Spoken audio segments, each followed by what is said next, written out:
Bismillahirrahmanirrahim. Assalamualaikum warahmatullahi wabarakatuh. Alhamdulillah, wassalatu wassalamu ala rasulillah. Allahumma salli wa sallim wa barik ala nabiyyinal karim Muhammadin as-sadiqil amin wa ala alihi wa sahbihi ajma'in. Muslimin serta muslimat, alhamdulillah, Allah Subhanahu wa ta'ala kembali mempertemukan kita dalam saluran dari hati ke hati. Dan insyaallah pertemuan berikutnya kita akan bahas kelanjutan materi yang telah kita bahas dua pertemuan sebelumnya, yaitu sekitar qalbun salim. Dan telah hadir bersama kita guru kita Syekh Khalil. Marilah kita dengarkan uraian dari beliau. Wa ila fadilatis Syekh falyatafaddal mashkura. Jazakumullah khair. Assalamualaikum warahmatullahi wabarakatuh. Bismillah, alhamdulillah, wassalatu wassalamu ala rasulillah. ما زلنا في هذه الدورة، دورة القلب السليم. نسأل الله يجعل لنا ولكم قلوب سليمة. سنتكلم اليوم عن القلوب وأنواع هذه القلوب، وأيضا سنتكلم عن مسألة مهمة وهي أمراض القلوب وكيفية علاجها.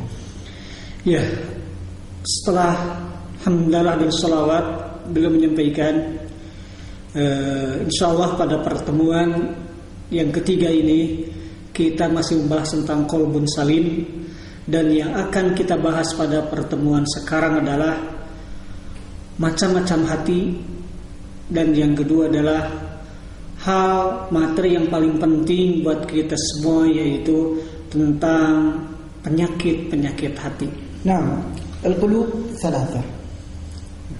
Iya, hati itu terbagi tiga. Qalbun hayy.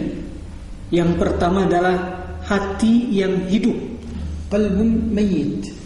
Yang kedua hati yang mati.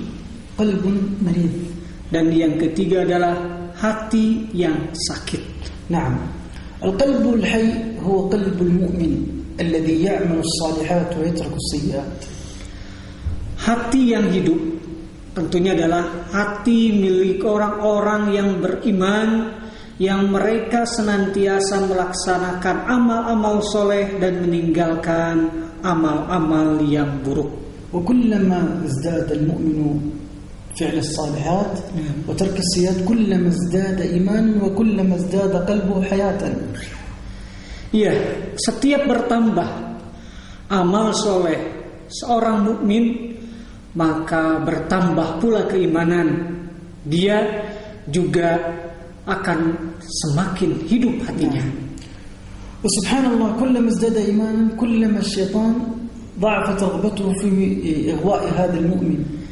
Ya, tentunya apabila seorang mukmin semakin kuat keimanannya, maka keinginan, semangat setan semakin lemah, berkurang untuk menggoda dan menyesatkan hamba itu. لأن هذا المؤمن لما أصبح قلبه حي بالإيمان أصبح مثل السياج والحصن الحصين.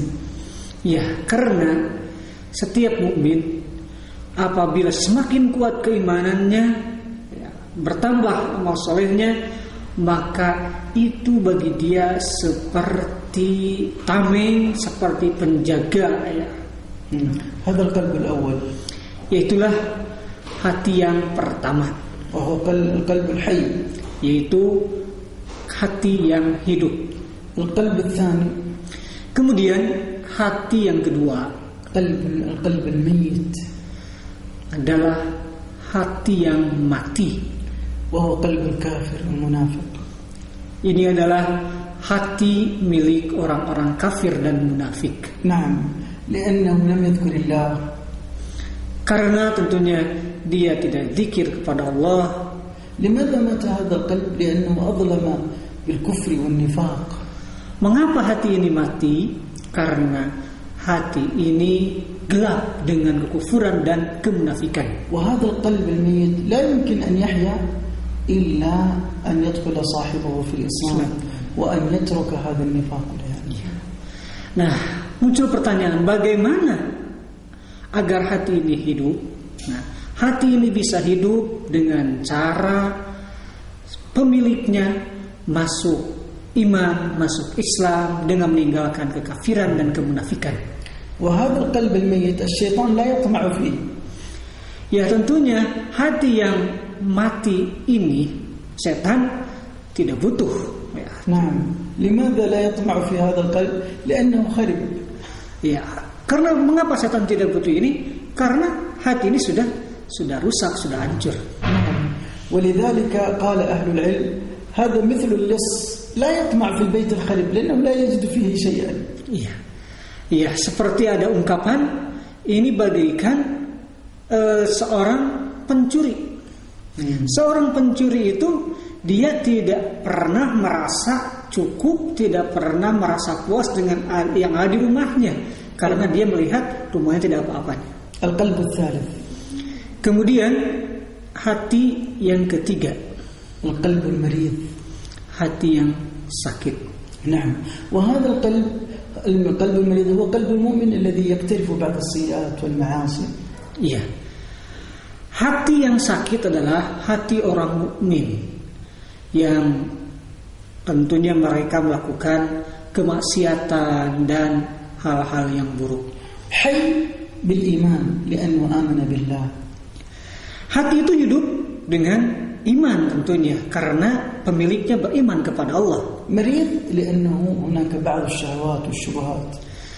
Tapi termasuk kategori yang mati ya karena terdapat tentunya syubhat dan syahwat. والشيطان يرغب في صاحب هذا القلب وفي هذا القلب. لماذا؟ لأنه قد يستطيع في حالة غفلة ومعصية أن يجره إلى الموت. Iya. Nah, setan menyukai hati-hati yang sakit seperti ini. Mereka giring hati-hati seperti ini sampai nanti menghadap kematian. نعم. فيصبح مثل القلب الميت. Sehingga nanti yang diinginkan oleh setan adalah hati-hati yang mati ini sampai menjadi hati-hati yang mati. والناس يتفاوتون في هذا المرض. Ya tentunya manusia itu berbeda-beda ya dalam tingkat sakitnya hati mereka. كما أن المرض مختلف. أحيانا المرض يقعد الإنسان وأحيانا المرض لا يستطيع الإنسان أن يعني يمارس الحياة ولكن مع ألم. Ya, sebagaimana tentunya penyakit jasad dia. Setiap manusia kan beda penyakitnya. Ada penyakit yang memang orang masih bisa beraktivitas. Ada orang yang sakit jasadnya tapi memang sudah sangat berat sehingga dia tidak bisa melakukan aktivitas. إذن نقول القلوب ثلاثة. Oleh karena itu, sekali lagi, hati itu terbagi tiga. قلب حي وهو قلب المؤمن الذي يعمل الصالحات ويترك السيئات. Yang pertama adalah hati yang hidup, yaitu hatinya seorang mukmin yang meninggalkan amalan buruk dan kemaksiatan. القلب الميت وهو قلب الكافر والمنافق. Yang kedua adalah hati yang mati, yaitu hati milik orang kafir dan munafik. الثالث قلب المريض. Dan yang ketiga adalah hati yang sakit. نعم. الذي هو قلب المؤمن الذي آمن بالله وملائكته وكتبه ورسله واليوم الآخر والقدر خيره وشره ولكن مريض بسبب بعض الشبهات وبعض المعاصي والسيئات الشهوات. Hati yang sakit adalah hati orang-orang yang beriman, yang mereka beriman kepada Allah, tetapi dalam beberapa hal mereka melakukan kemaksiatan, melakukan yang subhat-subhat sehingga hati mereka sakit. نعم. انظر الآن قلبك من أي هذه القلوب. Nah, sekarang marilah kita lihat, renungkan hati kita masing-masing. Termasuk yang mana hati kita itu? نريد نتكلم عن القلب المريض وما هي أمراض القلوب. Ya, selanjutnya kita akan berbicara tentang hati yang sakit. Apa saja penyakit-penyakit hati itu? القلب يمرض.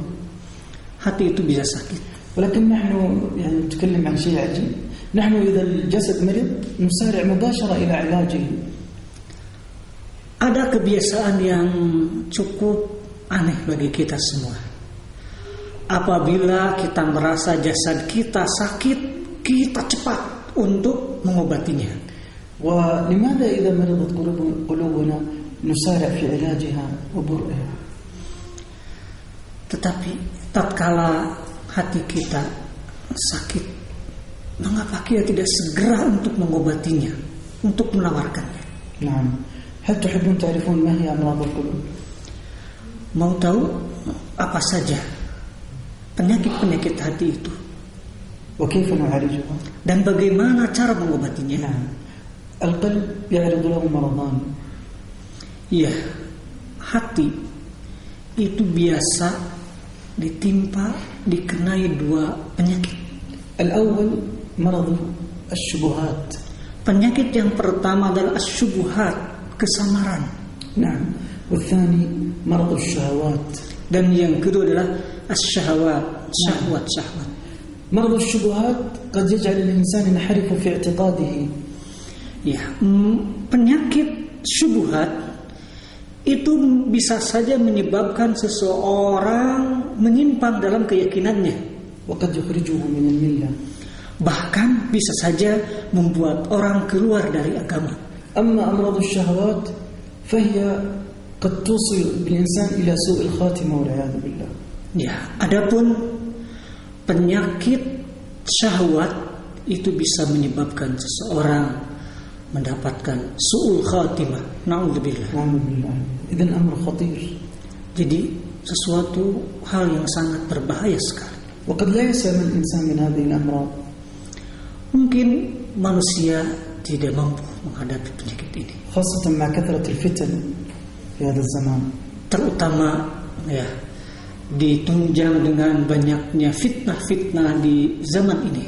ما هو العلاج؟ Sekarang apa obatnya? أما علاج مرض الشبهات فبالعلم والجلوس مع العلماء الربانيين الصادقين الذين يقولون قال الله وقال رسول الله صلى الله عليه وسلم. Iya. Penyakit pertama, ya, penyakit asyubuhat, kesamaran-kesamaran. Ya. Sembuh atau obatnya adalah ilmu. Ya. Dan kita bersama-sama duduk bersahabat dengan para ulama. Tentunya tidak sembarang ulama, tapi ulama yang rabbaniyin, yang senantiasa mereka mengatakan, selalu menyadarkan Allah yang telah berfirman, Rasulullah yang bersabda, bukan kata dia sendiri. أما مرض الشهوات فعلاجه الصبر. كلما نفسك أرادت أن تقع في المعصية اصبر وقل لعل هذه آخر ساعة فحينئذ تسلم من سوء الخاتمة.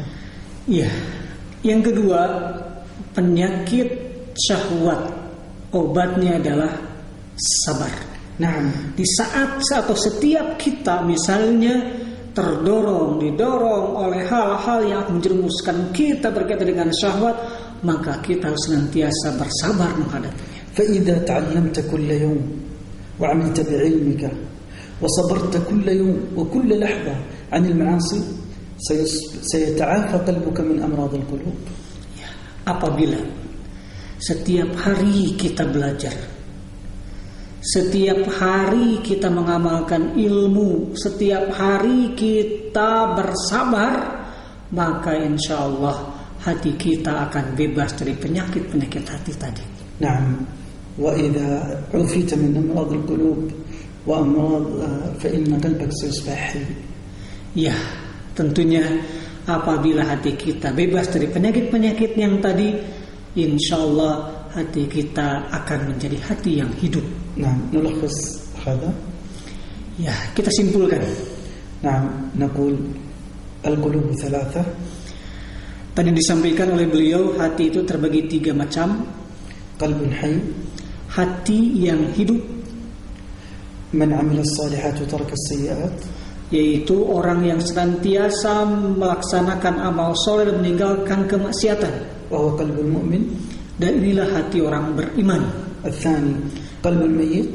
Dan yang kedua adalah hati yang mati. وهو قلب الكافر والمنافق.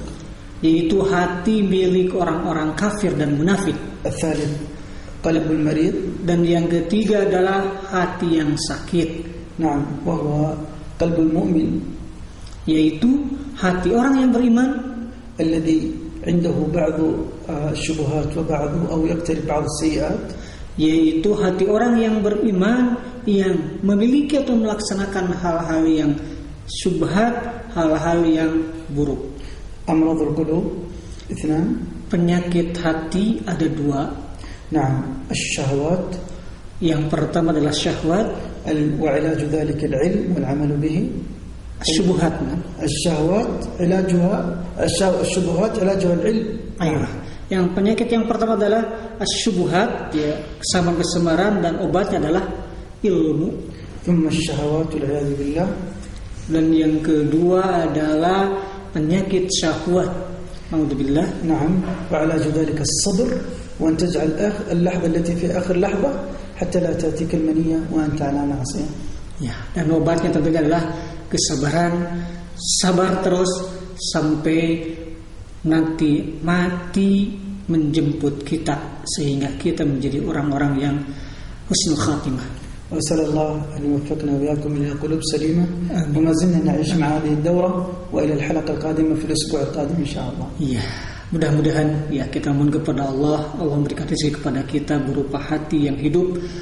Dan mungkin sampai di sini pertemuan yang ketiga ini, dan insya Allah kita berjumpa pada pertemuan yang berikutnya. Akhirul kalam, wassalamualaikum warahmatullahi wabarakatuh.